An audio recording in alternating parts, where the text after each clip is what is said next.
Welcome to Two Tall Guys Talking Sales, where today's hosts, Kevin Lawson and Sean O'Shaughnessy, reveal how your company's unsung heroes, the non-sales team members, can make a surprising impact on sales success. Imagine if your delivery drivers, programmers, or even customer service reps knew the subtle signs that lead to new opportunities.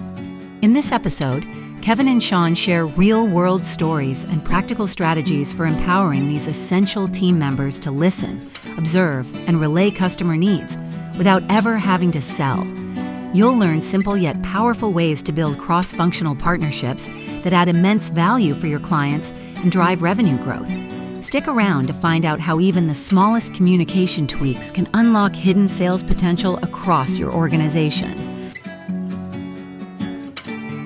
This is the capstone segment for what Sean and I have been talking about for the last 2 weeks.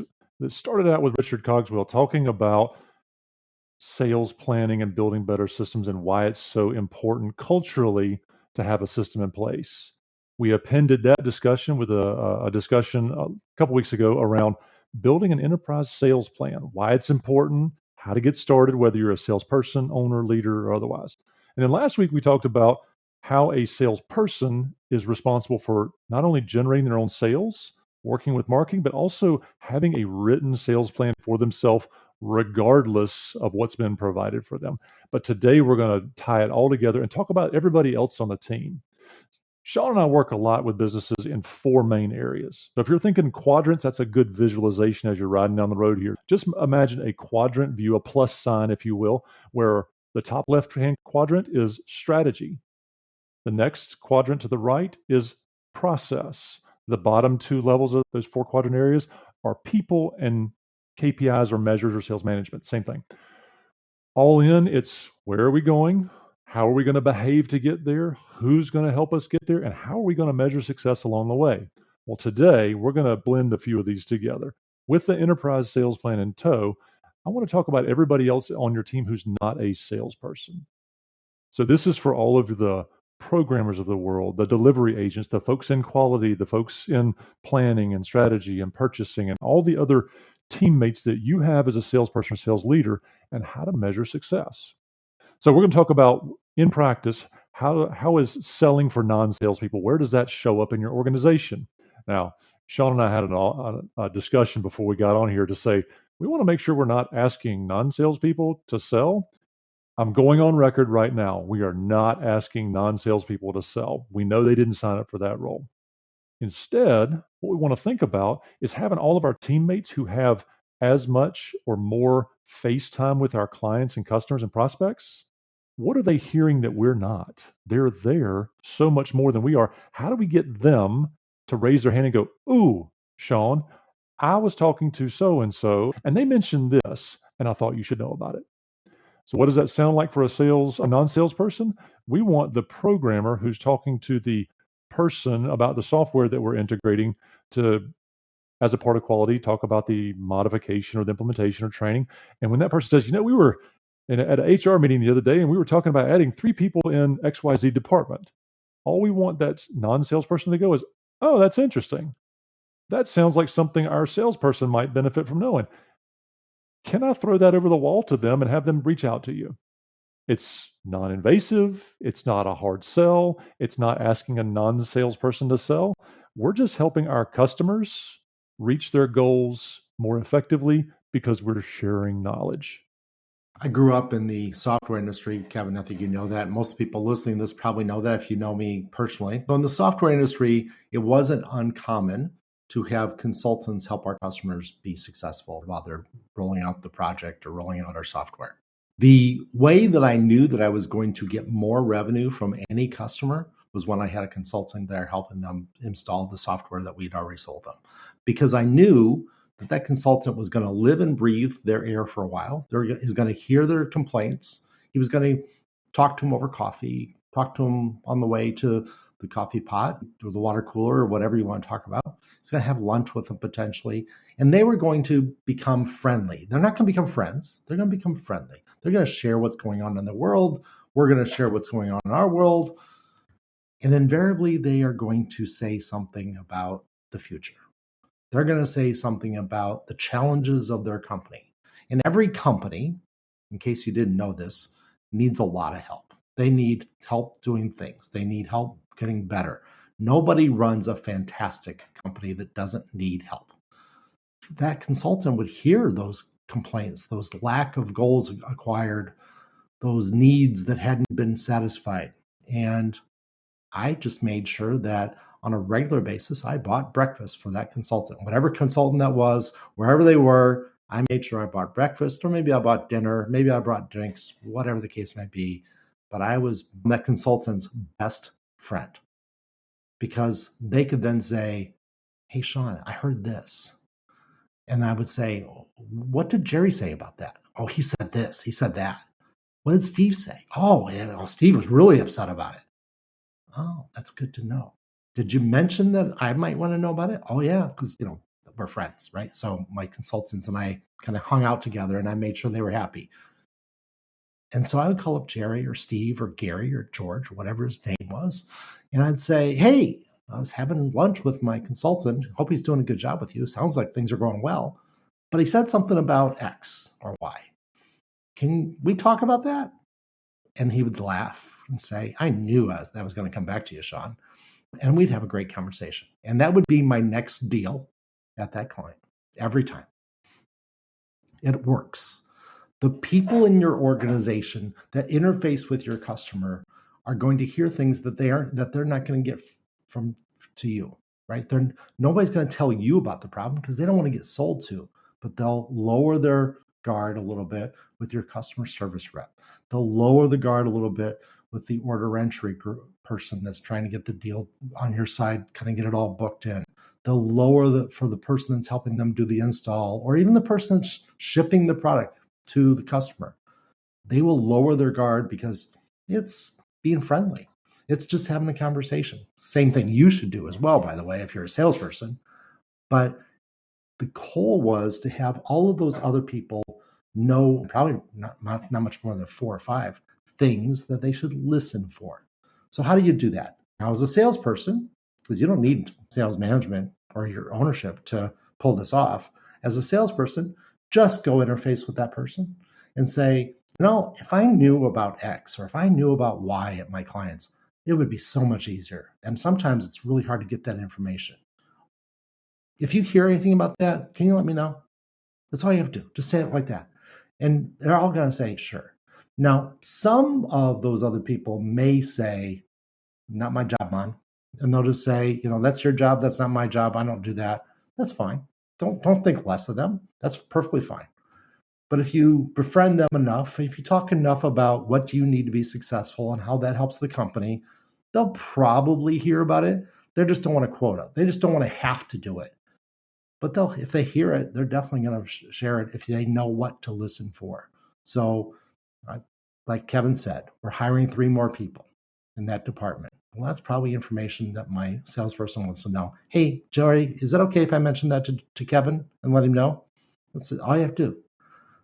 It's very important. Get them on your side. Think of everybody else in your company as being on your team. And you are the quarterback, and you are just trying to get everybody working together and moving all the way down the field together.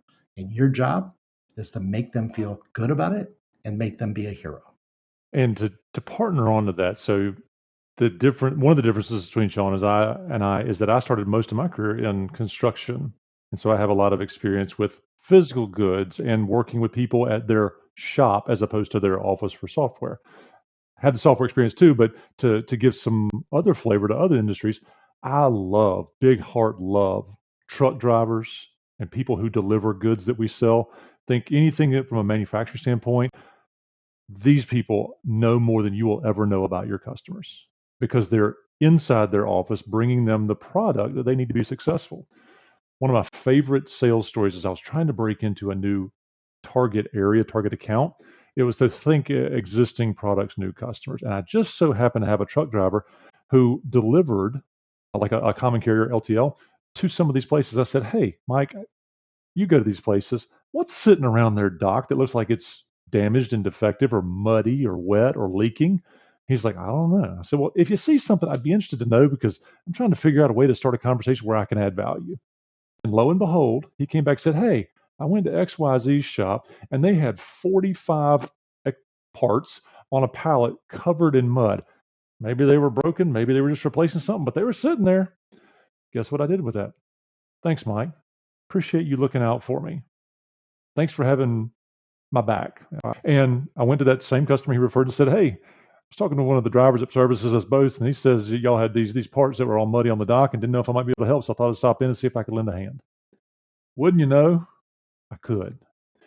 It's stuff like that, whether you're in accounts payable or receivable, and accounts receivable managers, clerks know a lot.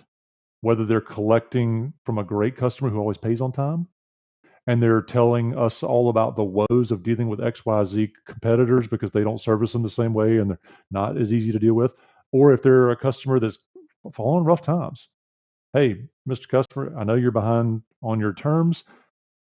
I bet if we think through this together, we can find some ways to either value engineer what you're needing just in time inventory. We can add value, add value, add value without a service interruption. Thinking through our customers' problems with what they need, how they measure value, as opposed to what we're selling, i.e., here's a feature, here's a feature, here's a feature, it makes us more valuable as a vendor partner. So when we're thinking about non-salespeople, they're the ones who know what the value our customers need is, how they label it. Sean mentioned it eloquently. He said they let their guard down and they talk about challenges. That they're friendly, not friends. We're not, going to be vacationing with each other likely, but we're going to be friendly and polite and pleasant because we all have a shared goal of getting the software installed, helping complete the job, finishing the engineered specs, all those things. Sean, this selling for non-salespeople, one thing you and I didn't talk about was terminology. When we're talking to non-salespeople, we're not going to use words like quota, prospect, lead. Oh, here's the big one, CRM. We're not talking about that kind of stuff. We're talking about customer satisfaction, customers for life, helping our customers solve tough problems, being a resource, relaying, being good communicators. Those are the types of things we should be talking about on the path to being better vendors. If we asked our customers, do they want more vendors or better vendors? What do you think they're going to say? They're going to say, we want better vendors. Every time. And let's talk about that a little bit. Let's talk about how we incent those other people to help us. And I'm not talking about you got to give them bribes. I'm not talking about you got to split your commission. I'm not going to say that at all. I'm going to say, what's important to them? What do they get excited about? And I don't know. And you don't either if you haven't talked to them, if you haven't had a conversation with them. But what makes them excited? What makes them feel like they added value to the company? If they're a third-party company like the trucker that Kevin was referencing that probably doesn't even work for your company, well, what makes him excited? How does he feel like he's part of the team? How does he feel like he's moving forward in his career? How does he feel like he's adding value? No matter what their goal is and no matter what they're trying to do, what every person wants out of life is to be acknowledged that they did good. So no matter what, if they did a favor for you, they introduced you to a different person in the company, they pointed out the dirty stuff on the dock, they pointed out the challenge that they're having in bringing out the next release of their product. As soon as you hear that information, you have to say thank you. And then you have to say thank you again. And you have to say thank you a lot. And then you say thank you to their boss or the person that hired them if they're a third-party company. You say thank you to everybody. Everybody in the company knows that you got an introduction to that client. You got an expansion of knowledge about that client, not because of your work, but because of Joe. And Joe helped you out. He did a favor for you. Everybody knows it. You're going to shout it from the highest rooftop of your building. You're going to let everybody know because they can say thank you to him as well. And that's going to build your credibility. That's going to make things better for you. That's going to make life better for you. And that's going to make life better for Joe as well. And that's really what it's all about. So you got to make sure that you are taking care of Joe, that you are making him happy, that you are helping him achieve his goals. But I guarantee one of his goals is just say thank you. It really is. That's all it's about. So what I'm hearing you say is be a better person. Is that really the net out here? Be a decent individual. I think that's really important. Here we are in a political season. We're racing towards an election. Being a better person in business has a direct correlation with the community, that the rising tide lifts all ships. Help your people be successful, help your customers be successful, help your vendors be successful. If you're a salesperson, you're thinking about helping your sales manager look like a rock star by having a great plan that's well executed. You're thinking about the rest of your team, helping them have a full workload so that they have a surety on their job. If you're thinking about vendors, you're thinking about adding value up and down the value chain. If you're back to Richard Cogswell's discussion about having a plan that's actionable ahead of time, not being reactive, that makes the enterprise a better, responsive enterprise. So, Sean, thank you for encouraging the better people. I feel like this is somewhat of a Hallmark movie, but I'm really excited because this is what we do for a living. We build better businesses by putting in reliable processes. Thank you very much. Hope you enjoyed this episode. Like I said last week, if you enjoyed it, do me a favor, hit that 5-star button when the system says, what do you think about that podcast? We really would like to have your comments as well. So leave us a comment. Follow us on LinkedIn. All that information is in our show notes. See you next Tuesday. What a great episode, Sean and Kevin. Today, I learned just how much insight non-sales team members can bring. Imagine a customer service rep or delivery driver hearing valuable client feedback that is unnoticed by the sales team. Information that could spark new opportunities or help build stronger relationships. Kevin and Sean explained how to empower these non-sales employees to listen for key insights and pass them along in ways that don't feel like selling. This isn't about asking your team to make pitches. It's about fostering a culture where everyone feels comfortable sharing what they hear, creating a ripple effect that helps your organization serve clients better. Let's not forget today's actionable item. Take a few minutes to sit down with your team and discuss the specific signals they should listen for. Making this small investment now can pay off significantly, as it gives everyone, no matter their role, a sense of purpose in driving the company's growth. Don't let this crucial takeaway slip through the cracks. Try it out today while it's fresh on your mind. If you ever need guidance on sales, sales management, or scaling your business, Kevin and Sean are here to help, and you can reach them through the contact information in the show notes. And for a quick self-check, take our 10-question assessment in the show notes to see how your sales strategy stacks up, whether you're excelling or have room to grow. Until next Tuesday at 4:30 p.m. Eastern Time, happy selling.